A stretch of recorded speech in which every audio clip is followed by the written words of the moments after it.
Selamat siang sahabat, semoga sehat selalu ya. Karena di sini aku juga sangat sehat dan sangat happy. Aku udah dari speechless. Aku bersama Yoga. Kenapa sih aku bisa bersama Bobo? Aku mau cerita dulu nih. Seperti yang sahabat tahu, kalau Jambore Sahabat Anak akan segera dilaksanakan di tanggal 26 sampai 27 Juli 2025. Dan tahun ini Jambore Sahabat Anak mengusung tema Indonesia Bercerita, di mana gerakan ini adalah satu gerakan yang mengajak semua anak-anak di Indonesia untuk mencintai membaca dan juga bisa rajin untuk belajar dan mencintai literasi tentunya. Yang belum tahu nih, kenapa bisa ada gerakan Sahabat Anak dan dari mana sih tema Indonesia Bercerita? Tema ini ditentukan oleh adik-adik sendiri loh, di mana tahun ini kami ingin mengusung hak untuk mendapatkan pendidikan bagi anak-anak Indonesia. Dan ini dilakukan secara fokus group discussion. Wah, seru banget ya. Yang belum tahu nih tentang gerakan Sahabat Anak atau Yayasan Sahabat Anak. Yayasan Sahabat Anak adalah yayasan yang fokus untuk membantu anak-anak marginal mendapatkan hak-haknya. Anak-anak marginal adalah anak-anak yang tinggal di jalanan atau anak-anak yang berpotensi untuk tinggal di jalanan. Jadi yayasan ini membantu mereka untuk tetap semangat supaya bisa mendapatkan semua hak-haknya. Nah, untuk Jambore Sahabat Anak yang akan dilaksanakan nanti akan dihadiri oleh 560 orang anak di Jabodetabek dan juga sekitarnya, dan didukung oleh ratusan volunteer juga. Jadi totalnya hampir 1000-an. Ini dilakukan di Buperta Ragunan ya. Mengusung tema Indonesia Bercerita, tentunya kami ingin mengajak banyak pihak untuk ikut serta menggalakkan kegiatan ini, menggalakkan semangat ini. Nah, udah tahu dong kalau tadi aku spill aku lagi sama siapa? Bener banget. Aku berkesempatan untuk mengajak Bobo mendukung kegiatan ini. Seperti apa? Kita nantikan bareng-bareng. Nah, aku udah ada di sini nih. Pasti tahu dong aku ada di mana. Ya, aku tuh happy banget. Berisik ya. Ya, aku lagi ada di majalah Bobo. Majalah yang udah 50 tahun menemani perjalanan dari kakek, nenek, orang tua, aku, adik-adik. Banyak banget. Seneng banget. Dah, di sebelah aku sudah ada salah satu orang yang menjadi sejarah tonggak berdirinya majalah Bobo. Selamat siang Kak David. Selamat siang Kak Sinta, selamat siang sahabat. Sahabat. Pasti banyak yang bertanya-tanya nih Kak David nih selama ini majalah Bobo sudah 50 tahun. Siapa aja sih sosok di baliknya yang bisa mengangkat majalah Bobo, yang bisa membuat majalah Bobo tetap ada di atas dan bisa membuat anak-anak Indonesia selalu bahagia. Saya terlalu bersemangat ya emang ya. Mohon maaf ya Kak David ya. Nggak apa-apa ya. Soalnya ini salah satu mimpi saya nih Kak David bisa ada di majalah Bobo, meskipun Terima ya kasih. interview podcast nggak apa-apa lah ya. Kak David, kalau boleh tahu nih Kak David sudah berapa lama sih mendedikasikan dirinya di majalah Bobo ini Kak David? Ya Kak, sebetulnya kan majalah Bobo itu bagian dari Kompas Gramedia. Saya sudah bekerja di Kompas Gramedia selama kurang lebih 25 tahun. Dan bekerja untuk khususnya di majalah Bobo ini ya kurang lebih ya 10-an tahunan lah Kak. Ya. Oh, sudah puluhan tahun. Boleh dikasih tips and triknya nggak Kak David? Kenapa bisa lama gitu, bisa setia gitu dengan majalah Bobo? Yang pastinya kan orang sering bilang ya, do what you love and you will never work a single day in your life ya. Jadi cintai apa yang kamu sukai, apa yang kamu kerjakan. Cintai apa yang kamu suka kerjakan, maka kamu nggak akan merasa bekerja sehari pun dalam hidup. Dan ya Kak David sangat mencintai apa yang Kak David kerjakan sekarang. Dan itu resepnya bisa bertahan. Itu resepnya dicatat ya sahabat. Selain itu juga ikhlas menjalani semuanya ya Kak David ya, dan selalu happy. Ya selalu happy. Selalu happy. Bekerja di majalah Bobo pastinya selalu happy tiap hari ya. Kelihatan. Membaca ceritanya, melihat cerpen, membaca dongeng, kemudian melihat cergam, komik ya. Itu ya senang sekali memberikan hal-hal positif, hal-hal baik khususnya untuk anak-anak di Indonesia. Betul. Supaya mereka bisa terus bahagia, bisa terus belajar hal-hal baru, dan juga yang lama pun bisa diangkat ke zaman sekarang ini ya Kak David ya. Iya, values yang ada di majalah Bobo itu kan timeless ya. Kebaikan itu zaman dulu, sekarang maupun sampai kapanpun yang namanya kebaikan tetap ada, dan setiap orang pasti, semua orang pasti menyukai apa yang namanya values kebaikan itu. Dan itu yang menyebabkan produk-produk apapun yang mengusung nilai values kebaikan pasti akan long lasting, termasuk majalah Bobo. Setuju. Nah, kalau boleh tahu nih Kak David nih, selama 50 tahun pasti ada ya asam garam, badai-badainya seperti itu ya Kak David ya. Biar bisa tetap bertahan kokoh ada di puncak, itu apa Kak David? Ya, yang pasti kami sebagai majalah Bobo sebagai produk print ya, media cetak, tentunya ketika 10, 15, bahkan 20 tahun lalu menghadapi disrupsi digital dan semua orang panik ya, termasuk kami tentunya satu panik, tetapi kami mencoba menyikapinya bahwa kami harus beradaptasi ya, beradaptasi dengan apa yang sedang terjadi sekarang, dan ketika kami bisa melihat adaptasi yang tepat seperti apa, ya semuanya bisa berjalan seamless dan smooth ya, begitu. Adaptif ya, dengan Adaptif, ya, apapun ya. yang terjadi ya di masa depan ya, di dunia ini. Ya, kami di majalah Bobo Perubahan-perubahan yang sudah berdamai dengan kontradiksi digital versus print itu ya. Itu sudah lama kami, cara pandangnya jangan seperti itulah, bahwa anak-anak butuh majalah Bobo, anak-anak butuh Bobo, entah dalam bentuknya majalah, entah bentuknya digital atau video apapun, dan Bobo itu ya harus adaptif berada di semua Semuanya. platform itu ya. Oke, menarik sekali nih. Nah, Kak David, bagaimana nih rasanya melihat majalah Bobo yang selalu ada di setiap generasinya? Iya, Kak David sendiri kan termasuk produk pembaca Bobo ya. Umur Kak David kan 17 tahun lebih sedikit. Sedikitnya banyak gitu kan. Iya. Jadi sudah melewati dulu ketika Kak David SD, SMP, SMA, bahkan sampai kuliah, sampai bekerja pun menikmati majalah Bobo. Dan ketika melihat pembaca, audiens yang dari lintas generasi itu, dari kakek, ibu, dan kakak dan adik gitu kan ya, menikmati majalah Bobo, ya Kak David merasa seperti melihat diri Kak David seperti yang dulu ya, bahwa ada kebanggaan di situ, ada nostalgia di situ, bahwa apa yang kami kerjakan itu bisa dinikmati oleh semua generasi, dan ya mereka menyukai itu, mencintai itu, dan ya kami berterima kasih untuk itu. Ya, kami juga sangat berterima kasih karena Bobo setia menemani kami juga nih Kak David. Kak David, apa sih yang membuat Bobo ini berbeda dari media-media lainnya nih menurut Kak David?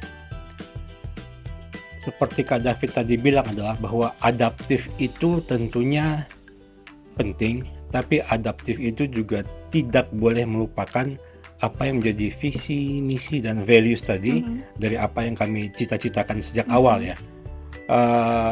Adaptif berarti tidak harus ikut arus ya. Ketika orang ramai ini, kemudian ikut itu, tapi FOMO gitu ya kalau zaman sekarang ya betul, istilahnya. melupakan valuesnya, dan itu akan berbahaya gitu kan. Nah, Bobo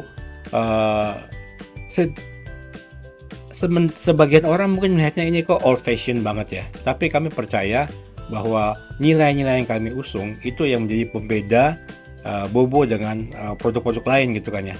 Bahwa Bobo punya moto teman bermain dan belajar, dan dua hal itu yang harus selalu ada dalam semua karya konten di Bobo, baik itu platform cetak maupun digital.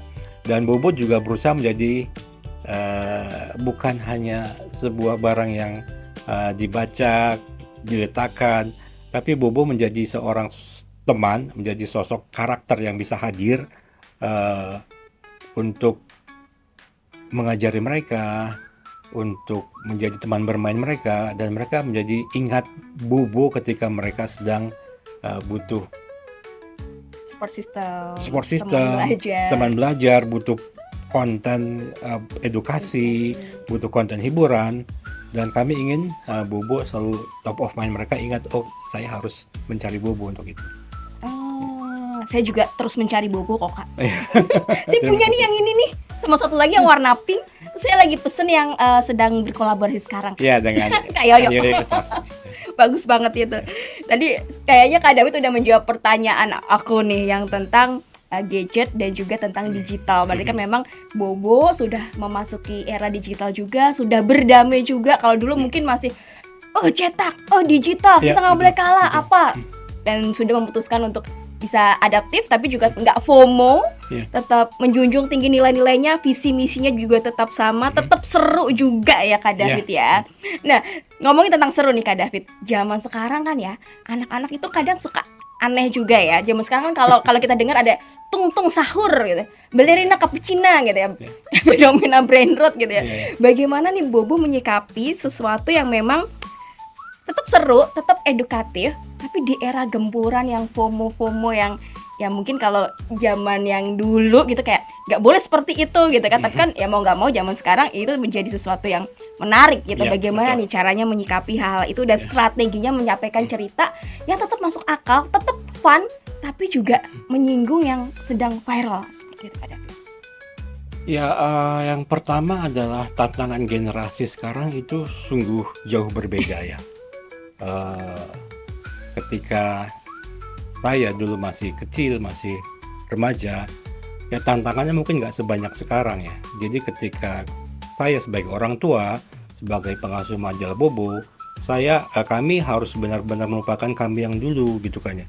Kami yang dulu gitu kan ya. Kita tidak bicara bahwa tantangan anak itu tantangan kami sebagai anak-anak dulu ya. Kami harus melihatnya bahwa anak-anak sekarang punya tantangan yang berbeda dengan tantangan anak-anak yang dulu ya. Dan kami juga harus melihat bahwa ada banyak sudut pandang yang harus kami lihat ya, bahwa ketika sebuah tren, sebuah virality itu menjadi perbincangan, kami harus melihat bahwa pasti ini tidak serta-merta dicap buruk atau dicap baik. Tidak semudah itu, tidak seperti dulu ya. Tidak hitam dan putih, tidak dikotomi yang saling kontra begitu ya. Tapi kami harus melihat apakah ada sisi baik dari viralitas itu yang bisa kita manfaatkan untuk mengajari anak-anak, untuk mengedukasi anak-anak dan membuat anak-anak bisa menjadikan itu teman bermain mereka. Ya, tidak ada yang salah dengan animasi. Tidak ada yang salah dengan tontonan gitu kan ya. Tapi bagaimana kita bisa memanfaatkan itu semua untuk mengedukasi gitu kan ya. Jadi kalau misalkan ada sebuah tren misalkan tung-tung itu ya, tung-tung sahur gitu kan ya. Ya kita harus melihat bahwa apa yang menyebabkan tung-tung sahur itu disukai anak-anak gitu kan ya. Ya kita harus membedah ini brand roadnya di mana, dan kita bisa menggunakan apa yang disukai itu supaya tidak menyebabkan brand road misalkan ya. Dan saya percaya semua industri, semua pelaku pembuat konten yang berhubungan dengan anak-anak harus adaptif dalam hal itu ya, bahwa ada sebuah tren, kita harus ada di sana, manfaatkan itu ya supaya kita nggak ketinggalan, kita nggak old fashion, kita nggak lagi tidak dinikmati, tapi kita juga ada di sana dalam jalur yang benar dan bisa dinikmati ya. Jadi pelaku industri konten atau hal apapun yang dikonsumsi anak-anak itu harus lebih cerdas dari tren itu, harus langkah lebih maju gitu kan ya, melihat apa yang terjadi dan mengantisipasi dan membuat sesuatu yang lebih dari yang sedang terjadi sekarang. Improve ya. Kalau bahasanya ATM ya, amati tiru modifikasi. Betul.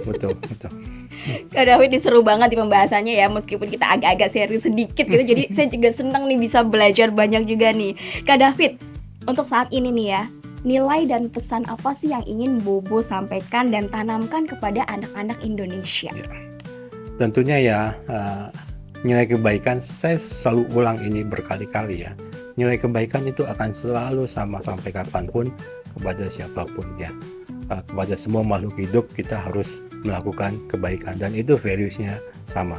Dan Bobo mengajarkan nilai-nilai itu ya, seperti baik hati, jujur, ramah, senang membantu, ya suka menolong, dan itu yang membuat kami percaya bahwa 50 tahun, 52 tahun sudah kami lewati, dan 50 tahun berikutnya, 100 tahun berikutnya, selama kami masih mengajarkan values itu, ya Bobo masih akan tetap ada. Ya. Kebaikan tuh nggak lekang oleh waktu ya Kak David ya. Iya betul. Akan terus ada selamanya. Ya. Selama kebaikan masih ada, maka dunia ini juga akan terus berputar. Ya. Aku percaya seperti itu. Ya, Jadi seperti filosofis. moto Bobo, teman bermain dan belajar. BO Bobo. Bobo. Nah, itu selalu menjadi panduan kami untuk membuat kontennya. Tidak harus selalu serius, hal edukasi nggak harus serius, bermain juga nggak harus terlalu santai gitu kan. Jadi ada dua sisi dari bermain dan belajar, yang ada di bermainnya dan yang ada di belajarnya. Saling melengkapi. Betul, saling melengkapi. Kak, menurut Kak David nih ya, kenapa sih penting untuk menjaga budaya membaca? Khususnya nih kalau kita tadi menyangkut anak-anak secara umum ya Kak David. Iya, betul. Nah kalau untuk Yayasan Sahabat Anak sendiri kan memang anak-anak yang menjadi binaan kami itu adalah anak-anak yang ada di jalanan. Betul. Atau yang berpotensi untuk masuk ke jalanan, atau kita sebutnya anak-anak marginal. Menurut Kak David nih, untuk membuat mereka bisa tetap senang dengan membaca, itu bagaimana nih Kak David? Temukan apa yang mereka suka dulu, lalu berikan bacaan berdasarkan apa yang mereka suka. Bacaan itu kan nggak selalu harus fairy tales yang punya moral values gitu di akhir cerita kesimpulannya adalah A, B, C, D gitu kan ya. Tapi juga pesan edukasi itu, pesan kebaikan itu juga ada dalam apapun yang mereka sukai, mereka baca. Berapa tahun lalu kan ya orang tua, pengajar seakan-akan melihat komik itu sebagai hal yang negatif gitu kan ya. Tetapi apapun yang mereka baca gitu kan ya, mereka akan serap informasi di sana dan itu akan tersimpan dan suatu saat akan mereka pakai, akan muncul kembali dan mereka pakai. Dan informasi akan lebih mudah diserap dan disimpan kalau itu menyangkut apa yang mereka sukai gitu kan ya. Ya misalkan ya Kak Sinta misalkan tidak terlalu suka bacaan ekonomi ya. Ya. Light apapun, seringan apapun bacaan ekonomi itu ya, kalau memang nggak klik di situ ya itu akan lalu begitu saja ya. Tapi kalau misalkan suka dalam hal sport misalkan ya, olahraga gitu misalkan, bisa mulai dengan baca buku biografinya, bahkan buku-buku rules of the game, buku peraturannya pun kalau memang dibaca ya itu akan dinikmati. Jadi teman-teman sahabat anak yang ada di jalan itu yang teman-teman marginal itu, termasuk Kak Sinta dan kakak-kakak lainnya yang dekat dengan adik-adik itu, temukan apa yang mereka suka ya, kemudian berikan informasi akan hal yang mereka suka itu, dan itu start yang paling baik untuk mereka jadi suka membaca. Ya. Memang semuanya dimulai dari hari kecil dulu ya Kak David ya. Iya. Dan juga jangan mengesampingkan nih, meskipun kesannya baca komik, apa sih baca komik gak penting. Enggak, banyak ternyata informasi yang didapatkan dari komik. Seperti kita baca Bobo kan juga ada ini ya komiknya, ada ilustrasinya, di sini cerigamnya. Yang penting memang ini adalah bacaan yang positif untuk anak-anak ya Kak David ya. Aduh nih Bobo aku pangku aja nih biar nggak jatuh, kasihan dia. Ya kan, ya tadi di situ udah Bobo sini. Udah. Aku tubuhnya jatuh di Kak David. Di sini kan banyak banget ya. Termasuk yang ada di sini nih sahabat. Jadi jangan selalu bilang enggak penting tuh bacaannya. Enggak, sekecil apapun untuk anak-anak kita dukung ya Kak David. Yang penting isinya positif seperti itu dan kita bantu. Betul ya. Dan platform pun apapun yang mereka nyaman menggunakan platformnya, itu bukan hal yang harus dimusuhi Kak ya. Mereka baca di tablet, mereka baca di komputer, di laptop gitu kan, di handphone gitu kayaknya. Tentunya kita harus bijak melihat screen time-nya ya. Tapi bukan platformnya, bukan mediumnya yang bermasalah, tapi kontennya yang harus dilihat. Gitu. Cocok atau enggak. Betul. Gitu ya Kak David. Kita juga mesti aware gitu ya, jangan cuma ya boleh nonton, boleh tapi nggak tahu yang ditonton apa. Ya betul. Kak David, kebetulan nih tahun ini kan memang Sahabat Anak sendiri mengusung tema Indonesia Bercerita untuk memperjuangkan hak-hak anak Indonesia khususnya di bidang pendidikan supaya mereka bisa mendapatkan haknya untuk mendapatkan pendidikan itu sendiri. Betul. Nah, bagaimana nih pandangan dari Bobo terhadap gerakan literasi seperti ini Pak? Wow, itu luar biasa ya. di era STEM sekarang ya Kak ya, Science, Technology, Engineering, Mathematics gitu kan, dimana itu suatu hal yang nomor satu gitu kan ya. Literasi itu menjadi nomor sekian ya. Jadi kalau ada teman-teman, ada komunitas, ada institusi apapun yang kembali mengusung literasi, hobi membaca, minat membaca, itu harus kita dukung ya. Sebutkanlah tokoh-tokoh besar dunia dimanapun, kapanpun, itu pasti bisa dipastikan mereka suka membaca. Ya, mereka suka, tokoh-tokoh besar manapun, dulu, sekarang, bahkan yang akan datang, mereka nggak akan bisa sebesar ini kalau mereka nggak suka membaca. Ya, jadi pendidikan itu penting, major apapun gitu ya, bidang apapun itu baik, tetapi mulailah dengan literasi membaca. Ya, jadi saya harap sahabat anak itu bisa memperluas pengaruhnya. Amin. Ya, menggandeng pihak-pihak yang Amin. punya power, Amin. punya authority, ya, punya tangan yang lebih panjang untuk membesarkan campaign ini, membesarkan semangat literasi membaca ini. Literasi. Seperti kata pepatah ya Kak, buku adalah jendela dunia. Dengan kita membaca buku, kita tuh seolah bisa mengarungi apa yang ada di dunia ini. Sesimpel itu. Mungkin nggak harus yang satu hari satu buku, nggak. Satu hari satu lembar pun juga nggak apa-apa ya kan. Semua dimulai dari kebiasaan kecil ya Kak David. Mudah-mudahan dari situ jadi rajin membaca. Termasuk juga membaca majalah Bobo. Ya. Bisa dibaca anak-anak, remaja, dewasa, segala usia. Segala usia bisa. Nah Kak David, kalau boleh tahu nih, harapan Bobo sendiri untuk anak-anak Indonesia ke depannya itu seperti apa? Kak David berharap anak-anak Indonesia adalah anak-anak yang unggul dalam kebaikan. Amin. Ya. Kemudian juga unggul dalam pendidikan dan unggul dalam kreativitas. Kebaikan, pendidikan, dan kreativitas. Dan itu bisa dimulai dengan tadi itu gemar membaca. Ya, karena betul itu membuka jendela ke berbagai tempat di dunia, nyata ataupun tidak nyata ya. Itu bisa kita berada di sana dan itu lengkap di semua. Itu mengajarkan values, memberikan pengetahuan baru, dan juga melatih otak kita untuk berpikir kreatif ya, membentuk jaringan-jaringan di otak kita untuk memikirkan, menyimpan informasi-informasi kreatif itu. Seru banget nih Kak David. Aku tuh seneng banget hari ini jujur, dari tadi aku bilang aku seneng karena emang seseneng itu bisa hadir di sini dan juga bisa mengulas hal-hal yang bermanfaat juga untuk aku sendiri, untuk banyak orang yang ada di sana yang lagi nonton juga. Semoga bisa bermanfaat. Sekali lagi terima kasih banyak Kak David atas waktunya, atas sesi ngobrol-ngobrolnya. Semoga Bobo makin sukses dan ditunggu gebrakan-gebrakan yang lainnya nih. Akhir-akhir ini kan lagi banyak ya kolaborasinya. Makanya aku pakai pamer. Gak, karena jujur aku suka ini sama outfitnya. Masih akan ada banyak lagi kejutan-kejutan kreatif dari Bobo.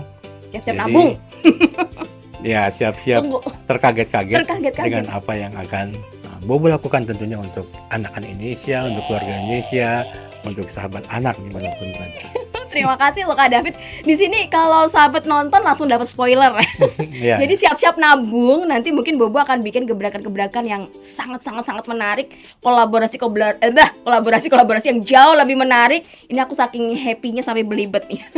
Nah Kak David, aku mau ngingetin lagi nih Kak David. Tahun ini sahabat anak kan mengadakan satu kegiatan yang memang kegiatan tahunannya Kak David.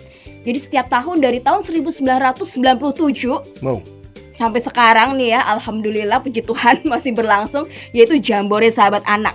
Yes. Tahun ini akan berlangsung di Buperta Ragunan tanggal 26 sampai 27 Juli Kak David. Tadi Kak David boleh mampir ke sana sama teman-teman sambil merayakan Bobo. Hari Anak tentunya. Sambil merayakan Hari Anak Nasional ya, meskipun udah lewat dikit nggak apa-apa lah ya.